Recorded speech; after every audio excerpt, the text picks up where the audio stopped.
Well, thank you all for being here. For those of you that are new, welcome to the Transparency Movement. I am Sarah Grillo, and I am sincerely thankful for all of you taking a stand for transparency. The values that this movement represents are clarity,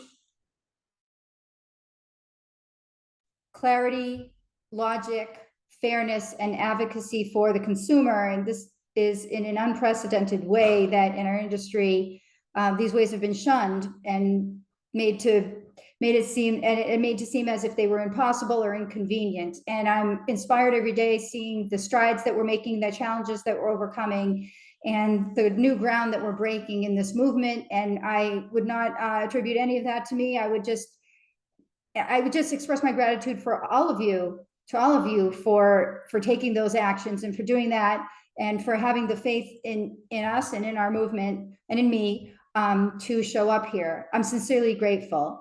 Thank you. So having said that, I'm just going to start on just a few housekeeping items before we jump in.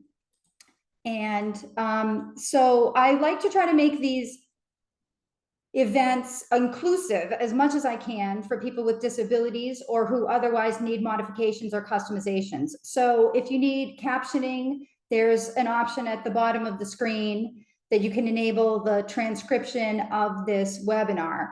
A few other announcements would be that this meeting is recorded. If you can't be on a recorded line, then please exit and watch the replay. We'll be very sad to see you go.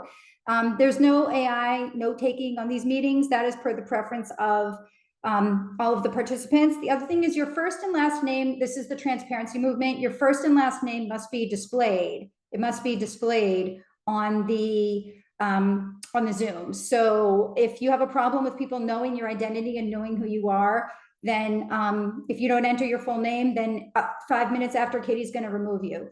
And so the next meetup is Scott Witt and Matteo. Are you here? Is anybody, are Scott and Matteo here? Anyways, you might know these people from, Matteo is active in Garrett Planning Network and is an advice-only planner. Scott Witt is an insurance advisor, not an insurance agent, but he's a fee-only insurance advisor that he conducts analysis on insurance policies and tells advisors, you know, if they got a good deal or not for their clients. So Scott Witt is going to be speaking on insurance transparency in the next meetup for 20 minutes. And then Matteo is going to be speaking about the use of AI in financial advice and how he uses it in his practice. And I know that this is a big thing. I'm hearing more and more. Yes, Matteo is awesome. Thank you, Rachel. I'm hearing more and more from advisors that are successfully implementing this. And I think in a flat fee model or advice only model where efficiency is even more important than, you know, your typically mega scalable RIA firm, that this is something important that we all should be paying attention to. Amen. So thank you.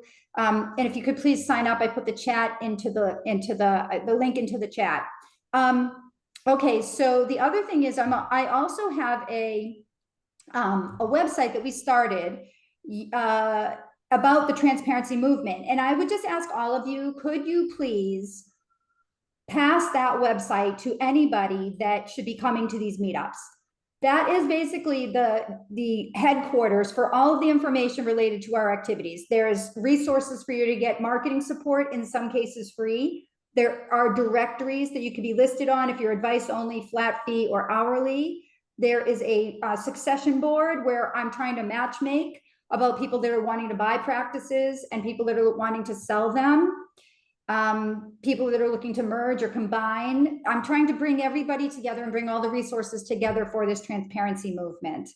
There's also a news board that if you've been featured in an article, it'll help us to get visibility for the undertakings of the people in this movement. So what I'm saying is that it's a tremendously useful website in terms of spreading the word and enabling progress to happen in our industry. So if you know somebody that's interested that maybe isn't coming to these meetups or could benefit from these resources, someone who says, I'd like to be a flat fee advisor like you, but I'm not sure how to do it. Or someone that says, you know, somebody that you know that you think could be a good fit for our group and part of our community that would benefit from it, please pass that on.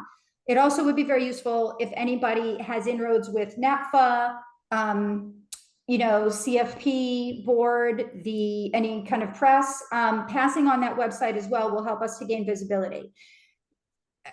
Your contribution to this movement will be in the actions that you take, but it also would be very valuable to me and to your peers in our community if you could, just by this simple action, help us by spreading the word and helping the movement expand. The best growth path really is from the members themselves.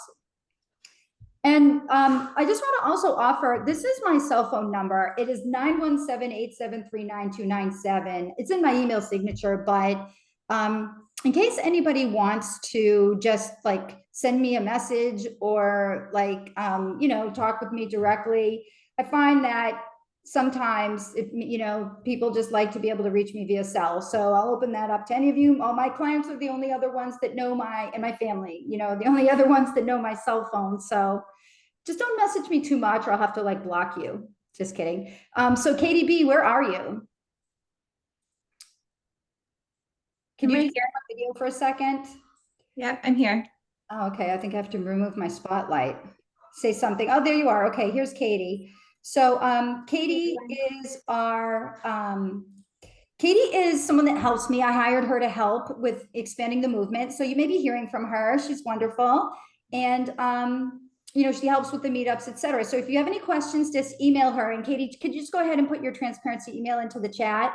She's great because, even especially after these meetups, we just get bombarded.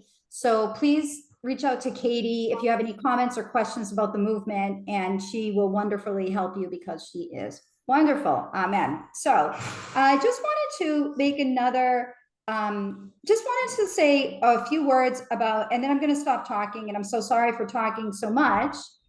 In the chat, I've put a website for the event that we're having in March in Kansas City. It's called the Immersion. Okay, so Immersion is the only in-person meeting for flat fee advice only and hourly planners. Hold on a second. So it's the only in the whole country, the only in-person event for transparent advisors that's specifically focused on that. And the information is all there. It's quite a different event. I designed it to be different on purpose. In many ways, it is contrary to some of the norms that you see at conferences. No drinking, no vendors.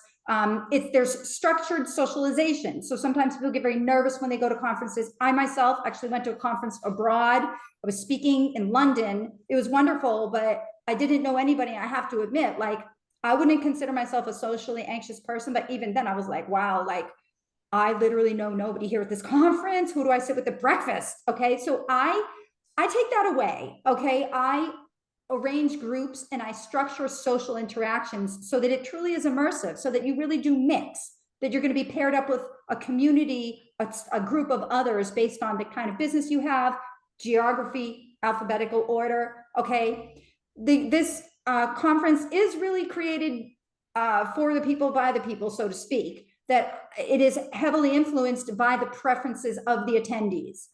So having said that, here's what I would just say, and I hope no one that is in the audience today takes this personally, but there's something I have to say, and I have to say to all of you, that you don't get it about transparency if you tell me that you're going to go skiing that weekend instead of going to this conference. Then I'm messing up in my job as the evangelist for this movement, but I do hear that fairly often. So here's what I want to tell you, okay? You never know when, and this is hard to do. These business models are hard to execute. There are challenges, and you're cutting a new path in the woods. And you just never know when you might not be able to do it on your own. I understand that all of you set out on a mission to make something different in the world. But that doesn't mean that you have to do it alone. And I'm not saying go annex a business partner, but I have alliances with folks. And it was only since creating those alliances that the growth of this mission has been far greater than what I could ever have done on my own. So I am talking about alliances such as Garrett Planning Network, such as with Advice Only, Stephen Fox, who's going to be speaking today, with the Alliance for Comprehensive Planners. I attempted to make an alliance with NAPFA, but they slammed the door in my face. Whoops, did I say that? Sorry. Anyways, You never know when you might need an ally in your corner. Okay, great. I know them over LinkedIn, or I met them at XYPN once, or I know them, from the meetups. It's not the same when you are talking about having a successor for your business, when you are talking about buying somebody else's business, when you are talking about possibly collaborating on a client or referring a client to somebody else, that is your life or death. Okay. You have to trust the person, you have to know them. And I am an old-fashioned person in the sense that I don't believe there's any substitute for looking across the table at somebody, shaking hands with them, and knowing them in person. Sorry, I'm old-fashioned. Okay. In a world full of AI and where virtual reality can be so deceptive, you really need to know the person. Okay. So I would just encourage you to think about who are the 5 people that are going to be instrumental in the growth of my business. They might be other financial advisors. They might be somebody like Eileen Freiberger, who, for years was a planner herself, instrumental in Garrett Planning Network, a generous, kind person that would probably do anything for anybody. Sorry to put words in your mouth, but I think that's probably a good description of you. She's one of the kindest and most generous people that I know. Sorry, and I'm not being a shill or tooting your horn or anything like that for any other reason than to say, find the virtuous people, find the generous people. I mean, you could pick either. You could pick the people who don't really care and care more about themselves, or you can pick the generous people. And I'm saying that the generous people are more likely than not the people that show up to immersion. Sorry I've talked so much today, but I need to make the point, because I don't really think people get it when they tell me things like, well, it's going to be an 8-hour flight and it's only a 2-day conference. Or when they say something like, well, it's so small. Yes, it's 50 people and I keep it small on purpose. Okay. People, I'm talking to you about making change, and making change comes through changing other people, changing opinions, behaviors, and actions. And if you think that you can do that on your own, all completely on your own, more power to you. But what I'm telling you is, maybe I'm just old, but I've been around the block a little bit, and I can tell you that facilitate it, because what you can learn in 5 minutes at the immersion will take you 9 months in some cases to figure out on your own. You make the decision. Okay. Ski trip sounds good too, right? Good luck. Okay. Having said that, I'm going to be quiet. And now, Stephen Fox, please step up to the plate if you're here. Are you here? I am. Hello. Well, that's good. Good to see you, If Steve. not, there's no stopping Sarah. She'll be on a roll. Um, yeah, so let me share a presentation here to help kind of guide what we're talking about. But I hope all of you are expecting to talk about some compliance stuff today, which this is a great turnout for a talk about compliance. Hopefully that's because you all just love the topic, not because you're like afraid of it or something. But Sarah asked me to come in and talk about this today. And I'm glad she did, because I talked to a lot of people who are operating on advice only models or are interested in doing so. And there seems to be this really weird bifurcation where people go in one of 2 directions to a like extreme degree. Either they think that advice only means there's no compliance requirements and it's just a complete free for all. You can do whatever you want because you're not managing assets or selling any type of product, right? Or other people think that it's kind of impossible barrier to run an advice only practice from compliance perspective, because that's not how most firms operate. It's kind of not what they're used to seeing. So I think that the truth is really, of course, somewhere in the middle between those 2. Like, compliance for advice only firms isn't necessarily easier or harder. It's just a little bit different. There are just different focus areas and some things you need to be aware of is all. And so one other important thing to keep in mind, I am not a compliance consultant. I'm not an attorney. I'm just some guy who's trying to build an advice only firm. But I have learned a lot of things about this as I'm running this multi-state, multi-advisor advice only firm, and talking to a lot of other people who are running similar models. And so I wanted to kind of start this conversation with a lot of you who are running similar practices. And if you think that there's something I'm missing, or worse, if there's something that you just think I'm getting wrong, please speak up. We all need to sort of build up this understanding together as a community, as a movement, in order to help us get to the next level of where we need to be. So a few things we're going to talk about today. First, I'm only covering compliance stuff. We're not going to talk about all the other pros and cons and considerations of an advice only practice, like operations and marketing and all that. That's all for another day. Today's just about RA compliance stuff. And I wanted to cover this to help give everybody the confidence that this really is doable. And I think also, as the advice only movement grows, we all need to work together on advocacy with legislators, regulators. And in order for us to be able to do that in the future, to change the rules in a way that make it more feasible to run an advice-only practice. In order to be able to do that, we need to have a clear understanding of what are the issues that we face together running this type of model. So we're going to cover a little bit about why register as an RIA in the first place and when you're required or not required to. What doesn't change when you're operating advice-only model versus more traditional firms? What are some of the things that we get a little bit easier compared to most firms? What are some of the unique challenges that we face as advice-only? Want to have a quick note here. I'm not talking about my firm, which also happens to be called advice only. I'm really talking about any REA that is operating on an advice only practice, operating on an advice only model. So just wanted to draw that distinction here, which just means that you're doing financial planning without investment management or any product sales. So first thing, why even register as an RIA? This is important to address because it's a common misconception out there. A lot of people think that if you're not managing assets, that you don't need to register as an RIA at all. And depending on the services that you're providing, that's probably not true. So the 1940 Investment Advisors Act, remember, you would all, if you've taken your Series 65 or other things, you would know this, but just a reminder, or for those who haven't taken those exams, the 40 Act defines an investment advisor very broadly. And even if you're not managing assets, you still have to register if you are providing securities advice for compensation. They have this thing that they call the ABC test, which is that if you are in the business of providing advice about securities for compensation, then you have to be registered as an investment advisor. And they don't care what you call yourself. You can call yourself financial advisor, planner, consultant, coach, whatever. It doesn't matter. All they look at, the regulators, is what are the services that you're actually providing to clients. And so if you cross the line from general education to providing individual advice about a specific person's financial situation, that can trigger a requirement to register. If you are providing broad financial advice that has nothing to do with investments, then you probably don't need to register until you cross that line of providing investment advice. It's only investment advice that's regulated, not broader financial advice. But that's a little bit tricky because investment advice doesn't really have a clear definition. So that can be as basic as saying something like, you should put $300 per month into your 401k. That can be considered investment advice and trigger a requirement to register. Or if you say that you should invest in stocks instead of bonds, that can be considered investment advice, trigger a requirement to register, even if you're not recommending specific tickers.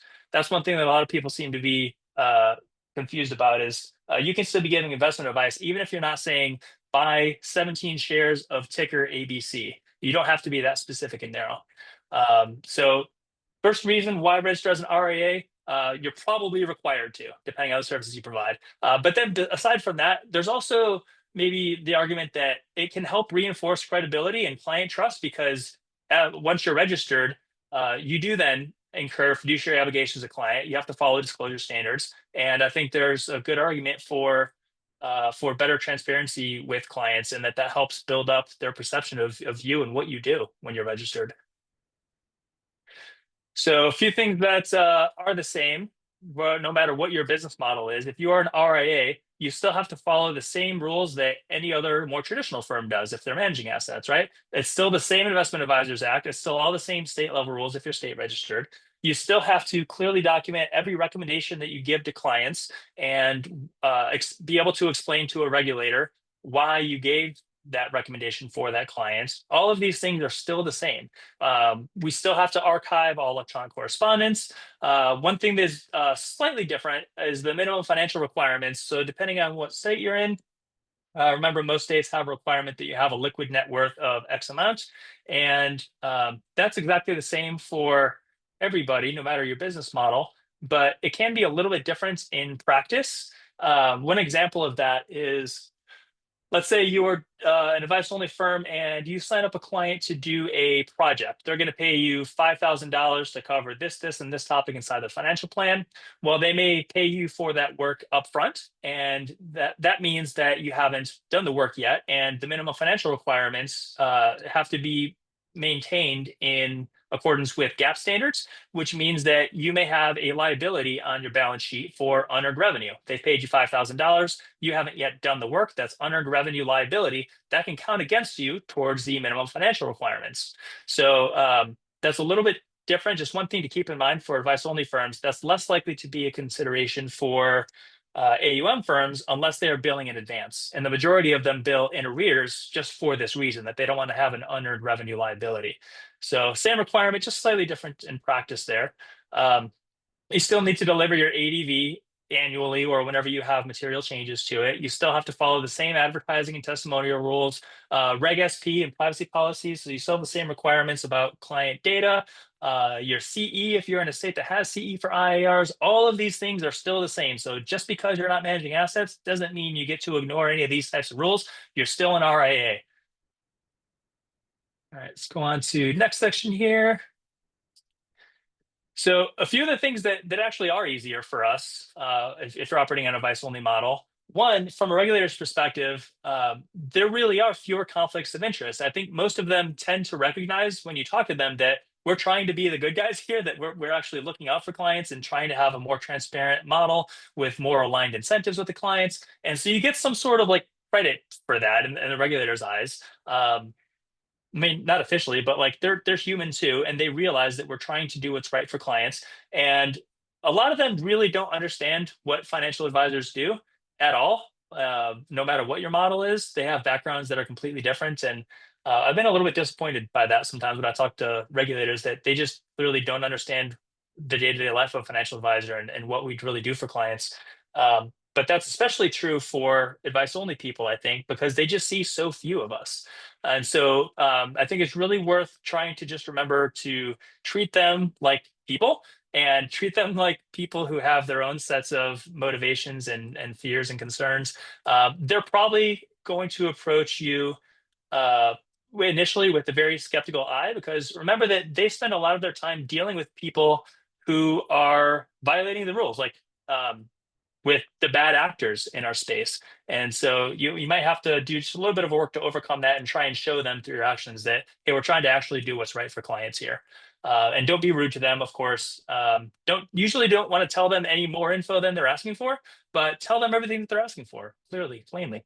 Um, but generally, I think it is fair to say that they're going to have a favorable perception of us because there just are fewer conflicts of interest with advice-only models, and they'll recognize that if you take a moment to explain once they get it. So another thing that helps is we don't have custody or discretionary control of client assets, which means there's just a lot less risk on the compliance front. I mean, that one's pretty obvious, but that's a major advantage for advice-only firms from a regulator's perspective if their goal is to protect the public. We don't have to worry about personal holdings disclosures because there's a lot less concern around things like front-running clients' trades or insider trading. Like, think about the reasons for why they have those rules about disclosing personal holdings. Most of it doesn't apply to us. And so there doesn't seem to be universal agreement about this, but almost every compliance consultant and securities attorney that you'll talk to will say that you don't have to worry about disclosing personal holdings in your own investment accounts as an advice-only firm. We do have, for the most part, simpler billing and reporting. We don't have to worry about these calculations of fees, like using software to say, okay, the average daily balance of this client's investment account over this period was this amount, and we charge X amount on the first so many dollars. We don't need to use software and do these complicated billing calculations because we don't bill on clients' assets and we don't withdraw directly from their accounts. The clients are in control of their accounts the whole time, and we don't touch their money. So there's a lot less concern there from a regulator's perspective, because this is one of the biggest areas of enforcement for regulators that they need to pay attention to and be aware of. Another nice advantage, we don't have to worry about proxy voting. I think these days most RIAs don't do that anyway, but we really don't have to worry about that front because we're not even holding their assets to be able to submit proxy votes on their behalf. And there generally seems to be consensus too that when you are examined as an advice-only firm, they tend to be a lot quicker and a lot less invasive unless you give them reason to be concerned about something. Okay, so Kevin says in chat, yeah, by the way, please ask questions or tell me if you think I'm missing something along the way. So it looks like Kevin and Tom made the same note here that in Washington, regulators do expect you to disclose personal holdings. So that's the first I've heard of that. And we have one of our advisors is in Washington. So maybe I need to look into that some more. Have you heard that directly from regulators that they asked for that during an exam or something? Yeah, a technical assistance visit for the first one. Yeah, and Tom, same. Yep. So Okay. we've run into that, and so just like once a quarter, just download them all is what I do. Okay, cool. So maybe not universally true then, unfortunately. That's another reason among many, I think, why we should all try to get SEC registered instead of going state by state. We'll go into that a little bit more here. All right, so some of the challenges that are unique, or at least a little bit different for advice-only firms. First, it's a little bit harder for us than for a lot of firms to, and more important for us to have a very clear definition of when an engagement with a client begins or ends. So if you're managing clients' investments, that's pretty straightforward. Like the engagement begins once they sign the agreements and transfer their assets over. And usually it ends whenever they close their account, they move their money somewhere else, right? If you're doing limited engagements with clients and it's all about financial planning advice, and especially if you're just doing hourly or fixed rate projects rather than an ongoing planning model, it is much more difficult to determine when somebody is and is no longer your client. And that's going to be very important for a whole bunch of reasons, right? That matters for billing, that matters for your privacy policy, that matters for your client counts in each state, a whole bunch of reasons why you need to pay attention to that. But it is something that's a little bit harder for advice-only firms. And so the way most people do it, I think, is you will say that the agreement ends after a period of 12 months for hourly clients, rather than saying when the engagement, when you completed the hourly service. And the reason why most people seem to do it that way is because that lines up with how they count your clients for the purposes of being required to register in a state if you exceed the de minimis rule there. And also, if you just have it set so that your client engagement ends when you've done the last planned hourly meeting with them, well, then that means if somebody comes back to you a couple months later because they have something's changed in the situation, they want more detail, follow up, whatever, you then have to sign another agreement with them, which is just a pain administratively. Nobody wants to have to deal with that. So the way most firms do this, if you don't have an ongoing financial planning service model, is to just have 12-month agreements and then renew it once per year if they're coming back to you. So that is a little bit more complicated for us, but totally manageable. It becomes more important for advice-only firms to have clear documentation on info you need about the client to be able to justify the recommendations that you give. So things like their marital status or what asset allocation they have, the types of accounts, what their goals are, how old they are, their occupation, those types of things. If you're opening accounts, well, then remember you have the form that you complete for your custodian. You have the client fill out everything on the account application, which includes all of that type of data that we need. And you're probably going to have an investment policy statement, and you're going to have a lot of documentation just needed to do the investment accounts in the first place. But if you're advice only, then generally you're only going to want to collect the information that you need to be able to do the work for them and answer the questions about whatever the scope is of what you're helping them with, right? What are the topic areas we're talking about together? But you do need to make sure that you have some way of still collecting enough information to be able to justify all of your recommendations to a client. And I think we get a little bit more scrutiny on that front just because there's less defaults to do so. Like it's not something that's automatically going to happen anyway by nature of opening the accounts. So something to be aware of there. Make sure you have enough information about your clients. And it's especially challenging if you're doing very limited engagements. So like just an hour or two, then we don't want to go through a big operational burden, like a big hassle of having a client submit a whole bunch of forms and us review everything. So you really want to pay attention to how you're streamlining that and making it easy for clients and for yourself. So a little bit more challenging there. Let's see, had a question in chat. Does the agreement need to have wording that the engagement is covered for 12 months? Does this something apply when you do a flat fee financial planning with hourly follow-up work? I would say yes and yes. You should be very clear in your client agreements when the agreement ends, whether that's 12 months later or when some condition is met. Just be very clear, maybe not just for financial planning for RIAs, but like it's probably generally good practice in business to have a very clear definition of when something starts or ends under what conditions. So I would definitely recommend that. And does it even apply when you're doing flat fee planning with hourly follow-up? Yes, no change there. That would be, works the same way. And then Tom had another comment here. Struggle with this as well. I have all agreements end December 31st. I put Q&A in there for additional questions that may arise. Tom, if you have a microphone available, would you want to elaborate on that some, on why you have them all on December 31st? Like if somebody signs December 10th, are they still going to have it the same way? Yeah. Okay. Can you hear me? Yeah, you sound good. Yeah. Okay. What I do is say somebody is, we have a get acquainted meeting today. I ask them, are you going to get to everything very quickly and I'll get done before the holidays? or shall we just send a new agreement in January?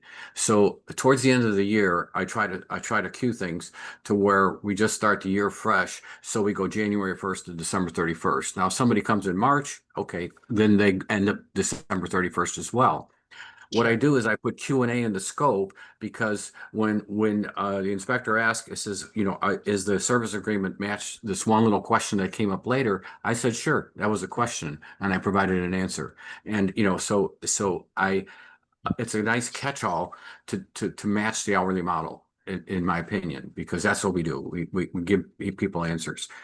So that's what I do. But I have an addendum in my service agreement that could officially be used to go into the next year. But what I found is most of my work I can know what's I'm going to get completed that year, and people tend to be okay with that, and it makes it a lot easier to go through all those questions that you're asking, like how do you know if this is an active client or not? I literally count how many service agreements that go into December 31st. I got really fouled up, spent a lot of time parsing these ones that went 12 months, started in July, went to, that just drove me absolutely crazy.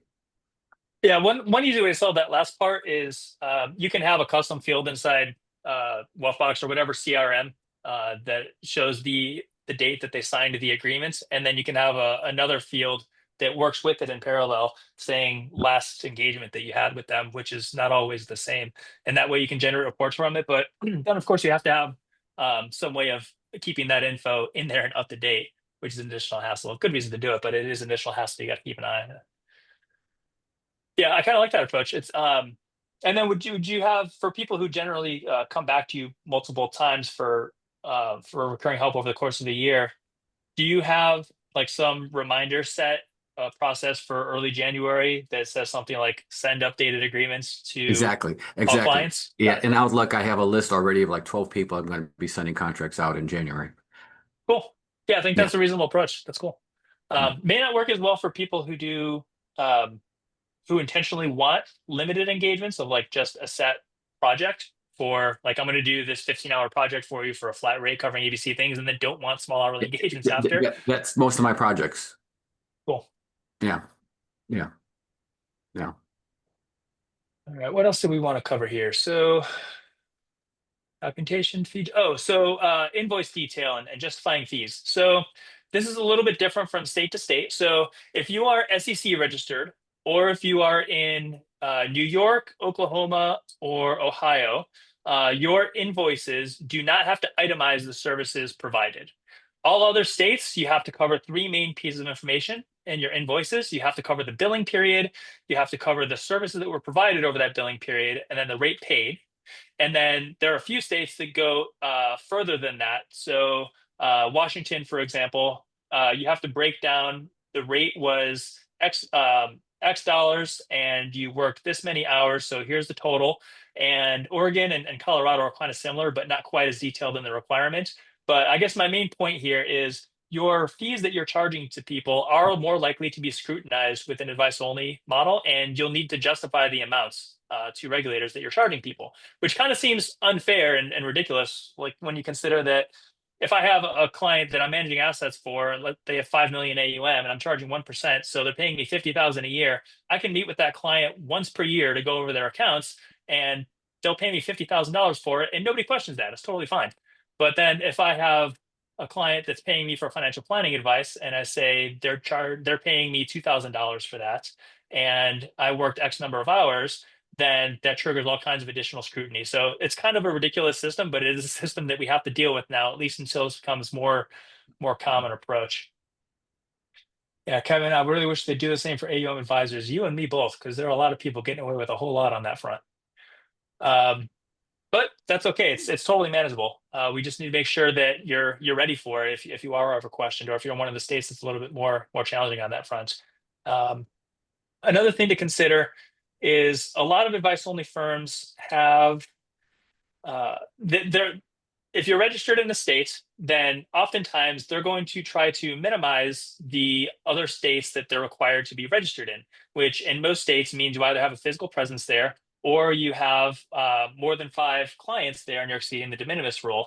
And so most people keep track of how many clients they have in each state and don't want to have to register there, because once you do have multi-state registration, that means that it's just a lot more hassle and cost, and you'll start running into issues where this state says you have to have things described in your ADV this way, and another state has something that directly conflicts with it. Or let's say your privacy policy has to cover this or this in this state, and they'll say that your client agreement has to be changed in this way. And it just becomes a giant hassle. And so most advice-only firms, which tend to be like just solo RIAs that don't want to deal with all of that, they'll just try and avoid that entirely by not taking on clients in states other than the one that they live in and are registered in. And there are 9 different ways that you can have a pathway to SEC registration. So all kinds of things like the internet only exemption, there's the pension funds. Really the only one that matters for most people providing personal financial advice is going to be what they call the multi-state advisor exemption. And I want to mention this because it's something that people have a little bit of a misconception of. The rule is not that you are registered in 15 states to be able to switch to SEC. The rule is that you are required under the laws of 15 states to be registered there. So that's an important distinction to make, but it is nonetheless a barrier that most solo firms are not going to be able to meet. And so that's just one of the challenges that we have to deal with as a movement of trying to grow advice-only services, that you're going to have that limitation if you're not working with a firm that's SEC registered. So be ready to deal with the multi-state stuff. And hopefully if you're registering an additional state, it's because you're expecting to continue to have a whole lot of clients coming from there. Like you're just getting referrals, or you just have a lot of connections or referral sources or something in those other states. And so it's going to be an ongoing need, not just something you do one time and then you're alternating. Okay, this year I'm registered in Nebraska, and next year I'm not, and the next year I am again. And at any given time, you can be registered anywhere between like 2 and 10 states. That's a giant disaster. So you have to figure out how you want to navigate that. Either find a way to switch to SEC or affiliate with a firm that is SEC registered, or you're probably just going to want to stay working in your own home state. And that's unfortunate in particular for people that are in like smaller states. Like if you're in, I don't know, Iowa or something, that's a much smaller client pool than if you're in California or New York, where there are millions of potential clients. So just think about how you want to handle that issue, and realize that it is something that you'll face, but again, can be overcome. And it's another reason too, why it's particularly important for us to know what our client counts are in any given state, and to define when an engagement begins and ends, right? Because it's connected to this issue as well. And because we have higher client counts than most investment management firms, and a larger number of engagements, that's part of the reason why it is just different for us. Stephen, I'll help you out. I'm not sure where you left off in the chat. There's a few other questions. Did you answer? Can you address phase 2 branch exams? Did you talk about that one yet? I did not.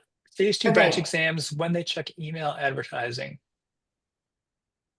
I don't think I've ever heard that term. I've been audited before, but I've never heard phase 2 branch exams. Rich or anybody else, you want to elaborate? What is that? So when I was examined before in California, I never heard that term. So with that, can you hear me okay? Mhm. Okay, great. Thank you. Thanks for taking the question.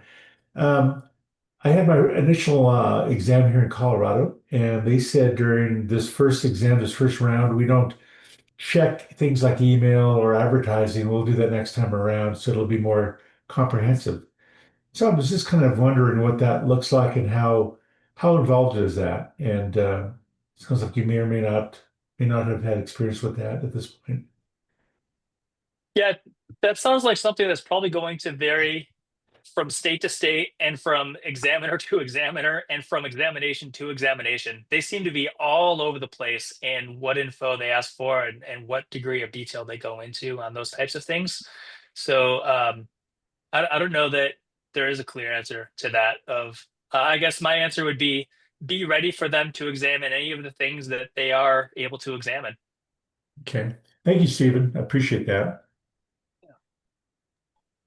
And there are firms, compliance consultants, that do mock audits as well. If you ever wanted to get some assistance on that front, you pay them a few $1,000 and spend, I don't know, 10 hours going through things, and they will do a mock exam that is usually a lot more in depth than what most examiners would do for you in reality anyway. But I don't think exams are something to be scared of.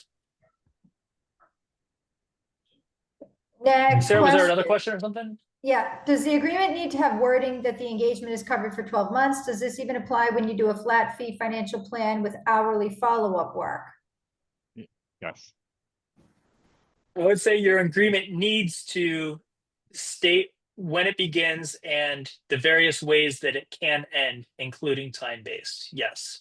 And if you want to have a flat rate project followed by hourly stuff, I think it is reasonable and makes sense to have a 12-month limit on that. But as far as I understand, that's not a hard requirement to. You can leave it open-ended. But remember still that you would need to deliver that ADV to them annually, just like you would any other client and any other RIA. Next question. Can you speak about solicitor's agreement and fee only? Where you are referring out for asset management? Yes, it has to be disclosed in the ADV, but how would this actually work? I don't think that's really any different for advice only firms than it is any other RIA. So if you have a solicitor agreement, we have the same requirement where you need to disclose it to the client that that one party is being paid for sending them over to another party. You have to specify the amount. You have to be thoughtful in how you're handling client data and make sure you have permission to share any data that you're sharing back and forth with the client. But I don't think giving or receiving clients their solicitor agreements any different for advice only firms. Although, like, I guess the only thing that's a little bit different is if you are calling yourself advice only, but you're being paid through a solicitor agreement for sending somebody to an investment management firm. In my view, it would not be appropriate then to refer to yourself as being advice only if you're being paid for referring clients for investment management. Just like if we were an insurance agent and directing them to an insurance company that we're affiliated with, and they buy a policy that we get paid out on. We wouldn't call that fee only or advice only, right? And there's no legal protection over the term advice only. It's just something that's sort of caught on in common usage to refer to people that operate on models without product sales or investments, but there's no legal protection over the term. In my view, though, it would be definitely misleading to call yourself advice only if that's what you're doing. But aside from that little wrinkle, I think it's probably the same for any other firm as it is for us. Is there some reason why you think it might not be? Who was it that asked that question? Rich or anybody else? Is there something I'm missing about how solicitor agreements are different for us? And I think I was just told by compliance to be aware of that, but I don't have any specific use or example of that, Stephen. Okay. Thank Yeah, you. I've paid for clients through solicitor agreements before. I've never been paid for sending clients elsewhere, and it was pretty straightforward. I mean, we just had to disclose to the client that we were paying X dollars and that we had a business arrangement together, and the client needed to be aware of that. And we delivered at the time they did the ADV and privacy policy and other stuff. So it's not too hard to do. Although it is pretty expensive usually. And one of the advantages, it's not really compliance related, but one of the advantages of an advice only model is we tend to have much lower client acquisition costs than firms with other business models, just because there are so many clients that want that kind of help and so few firms that provide it. Usually our client acquisition costs are much, much lower. And so for that reason alone, I might consider not paying for clients through a solicitor agreement just because you probably don't need to once you're past your first couple of years in the business. All right. Getting back to this There was list, one of the things. Another Oh, sorry, go question. ahead.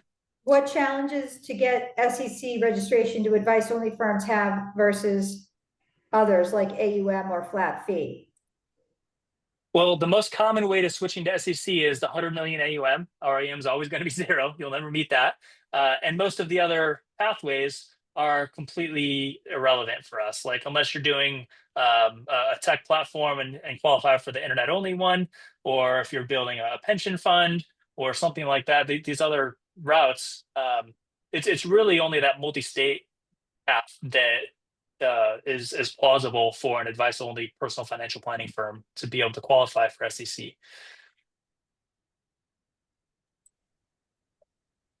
Does anyone have any other questions? I don't see anything else in the chat. Just speak them out or enter them into the chat, please, folks.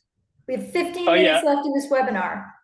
Now, he made a good point. Solicitor agreement should also state that the client is not paying a greater rate because of that additional cost that you paid through a solicitor agreement. That does need to be in there. So find a template from a compliance consultant or something, and make sure you're covering everything you need to in that solicitor agreement. All right. Another thing I wanted to call out here is there are a lot of advice-only people who refer to themselves as being conflict-free, and that term, in my view, it actually is a little bit misleading. But more important than my opinion is regulators are cracking down on the use of that term, and they say it is completely inappropriate, even for advice-only firms. So you can say that there are reduced conflicts of interest, or you avoid ABC specific types of conflicts of interest, but to say that you're completely conflict-free is probably actually misleading and definitely a violation of the rules. So I would not recommend doing that. Another thing to consider, so even if you're advice only, that doesn't mean that you can't still help clients submit trades in their own investment accounts. And you can be active in helping them do that. Like it's pretty common to just do a screen share with them and say, hey, log into Vanguard or Fidelity or whatever. And here's where you're going to click to submit a trade to buy this. Here's where you're going to set up automatic rebalancing for your account. Here's where you click to select LIFO treatment when you are selling shares. You can have them do that with your help and supervision, but it needs to be them logging into their own account, and you should still be documenting clearly what you're helping them with and why you're giving the recommendations that you are, what it's based on. So we sort of have some degree of protection there, and that we don't have to worry about us making trade errors or something. But there is also a little bit of a risk in that if we give instructions to clients, verbal or written, about investment stuff, and they make mistakes when following our recommendations and actually executing something like trades, then there's possibly a little bit of risk there as well. So just be thoughtful in how you handle that. Another misconception is that advice-only firms don't ever have to worry about custody because we don't touch clients' accounts, right? But there are still at least two ways that you can be considered to have custody. And that would be if you have passwords to clients' accounts, which is a bad idea for a whole bunch of reasons. One of which is that regulators could determine you to have custody of that client's account at Fidelity or whatever, if you can log into it. And then another one is prepayments of fees. So if they're paying you for a financial planning project and you have that unearned revenue, you have in most states, it's if you've collected $500 or more for a period of 6 months before you've actually delivered the services, that can trigger custody. And it's not custody of a huge amount of money. It's just whatever they've paid you, right? Not their whole accounts, but it is still custody, and then introduces all of those complications that you very likely don't want to deal with. And then last challenge, a small one, but relevant. What I mentioned earlier about as an advice-only firm, you do have to determine what triggers the requirements to register in the first place. Because you may not actually have to, depending on what you're doing for clients. Whereas if you are operating under other firms, under other models at other firms, you have to. So Next key question is takeaways. from, oh, Yeah, sorry. what's up? No, sorry, I thought you were done talking. My bad. Just a quick summary here. Just wanted to point out, like in total, I don't think compliance is necessarily lighter for advice-only firms. It's just a little bit different, and we just have different areas of focus, right? And don't be scared of it, but just be aware of it. Is the main message I wanted to give to everybody, I think. Okay, and the chat is still exploding. Keep those questions coming, folks. So the next question is, if you're a monthly subscription fee, do you have to have an explicit service end date, or is that implied by the service model? If a client doesn't pay for a month, they don't get service. What about clients pausing or skipping months? Yeah, so you need to follow what your client agreements and your ADV say. Whatever you say you're going to do is what you have to make sure you're actually doing. Beyond that, I don't think regulators care very much about what your service model looks like and how you define the start and end points of an engagement. You just need to be clear about it and then do what you say you're going to do are the main things that they're looking for. And so for monthly subscriptions, like ongoing planning service models, I would recommend leaving it open-ended and say, we're going to continue working together for as long as we want to. And these are the services we're going to provide. And these are the topics we'll cover. And it ends when ABC things can happen. I would recommend doing it that way rather than having it end after a certain time frame. There are people who like to have a defined endpoint to the engagement. There are a bunch of non-compliance reasons why you might want to do that. Like, for example, if a client knows that their engagement is over with you in another 3 weeks, that might light a fire under them to actually get you the documents that you need to finish doing your job, or for them to get on your calendar so you can talk through stuff, right? bunch of other reasons why you might want to, but most people seem to do ongoing engagements, and it'll just say something like client can cancel if they provide 30 days notice or something like that. And then for Next pausing and question. skipping months, I would not recommend letting clients do that unless you have a very clear purpose for it. Most people seem to communicate ongoing models as like an annual service model that is just billed in monthly increments rather than having it as a monthly subscription. Because if you describe it to them as a monthly subscription, well, then just like every other monthly subscription they have, they're going to expect some form of service every month. And a lot of times that's just not how financial planning services actually work. Like there's probably no need for them to meet with us every single month. But over the course of a year, we can do a whole lot of good stuff together. And so just define what your service model is and stick with it and try and get clients to think long-term, I think would be my main takeaways there. Next question is, how does having limited access to client accounts affect these issues? So limited access to accounts means that we get to avoid a lot of conflicts of interest that regulators would care about. It means operationally, we're far simpler, right? We don't have to worry about certain types of risks like trade errors or cybersecurity risks that exist when you're actually are touching people's money. In most cases, you don't have to worry about personal holdings. So like just generally things are a lot simpler when you don't touch people's money. We just tell them what we think they should do with their money. I'm not sure if that answers the question exactly. It was kind of broad. Next question, any considerations in terms of cybersecurity and compliance for advice only? Currently paying for advisor armor, but not sure if we should keep it. Yeah, a lot of the cybersecurity considerations are the same because we still have client data there. Like we still have tax returns, insurance policy, pay stubs, like a whole lot of sensitive, important info that we need to make sure we protect. So all of that is still the same, but we do get to avoid a lot of risks. So like, for example, we don't have to worry about somebody logging into our custodian's accounts and doing stuff inside our clients' accounts, right? We don't have to worry about move money authorizations being submitted on our behalf that would allow somebody to transfer money out of a client's account through our login. Like there are some serious risks there that a lot of RAs have to worry about that just don't matter for us. We just need to make sure we're using appropriate tools and protocols for protecting the information that we collect about them, and that it's all covered under your privacy policy, how you're going to handle it. So yeah, I would say we get off easier on that front compared to other firms, but it doesn't mean we have zero work and zero risk. Next one is a comment in the chat, a point on passwords.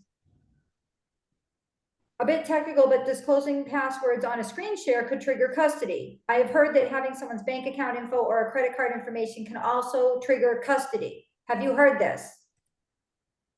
I've heard that about having routing number and account number for billing purposes, which is one of many reasons to use a separate billing platform like AdvicePay or something, so you don't ever have that info.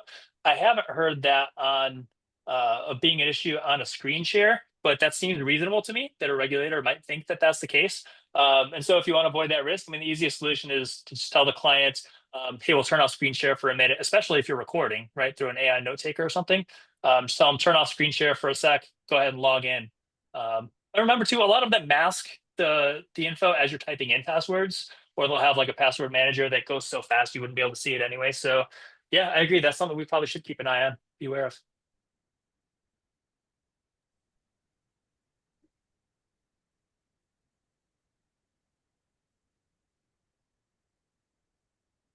There's 6 minutes left in this meetup. There's 40 people here. I'm just going through chat, see if there's anything else I missed. Sorry, go ahead. I don't think you explained what you do. What is Yeah, maybe I advice? should have thrown that in at some point. So yeah, Advice Only is basically just a support platform for advisors who want to operate on an advice only model. So if you want to go start your own RIA so that you can work with clients on an advice only practice, then you can do that. but we exist so that you don't have to start your own RIA. A lot of people start their own RIA not really because they want to be a business owner, but just because they want to work with clients on an advice only model. And a lot of times starting your own firm is the only way to do that. We exist as a platform to help support you. You would just be an IR of our firm. We handle compliance stuff for you and give you a tech stack and a lot of admin support, stuff like that. So you can just focus on getting and serving clients and not have to worry about all that other stuff. Because not everybody wants to be a business owner, right? A lot of us got into this line of work to do financial planning. So my other question is, with the 5 minutes we have left, I see some new faces. Does anybody want to introduce themselves? Or does anybody have any just general comments on the movement, comments on being advice only or hourly or flat fee? Hey, Sarah, it's Al. I'll make a quick comment. So again, appreciate all you're doing for the movement. I'll put a plug in for immersion. I think it's definitely worthwhile going to get some value out of it. And you do something which is great, which is having the meetups prior to immersion. So to your point, you don't go in there cold, not knowing anyone. So that's a benefit. And the last thing I'll say, which you would never do, but I'm going to do it on your behalf.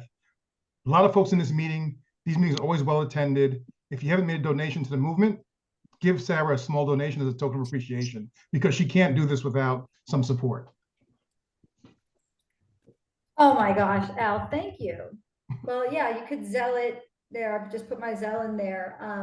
Well, thank you, everybody. I appreciate that. And thank you for being generous. I would be so kind of like lost without the transparency movement. You know, I feel like this is an inspiration to me. And I'm just so grateful for everybody having faith in me to put up with my craziness. So thank you. And I think you know what I mean.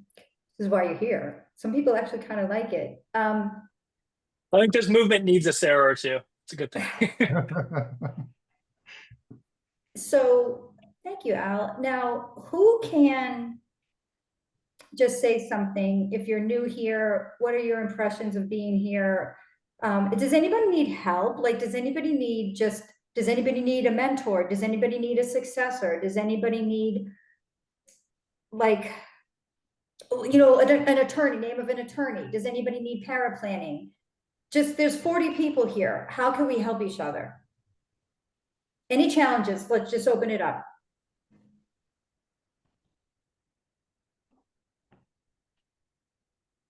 Perhaps not a challenge. I would just say that as an advice-only planner, I'm certainly, I guess I have to look over here because my camera's here. As an advice-only planner, I'm certainly biased. I wish what Stephen had created was around when I was first launching my own firm. I had to flounder through a lot of the compliance stuff on my own. So I'm pretty excited to see what he's put together. Again, as an advice-only planner, I'm biased here. I like to see more advisors using this model. But certainly with Steve's turnkey offering, it's pretty exciting seeing that it's going to be easier for a lot of folks to do that going forward.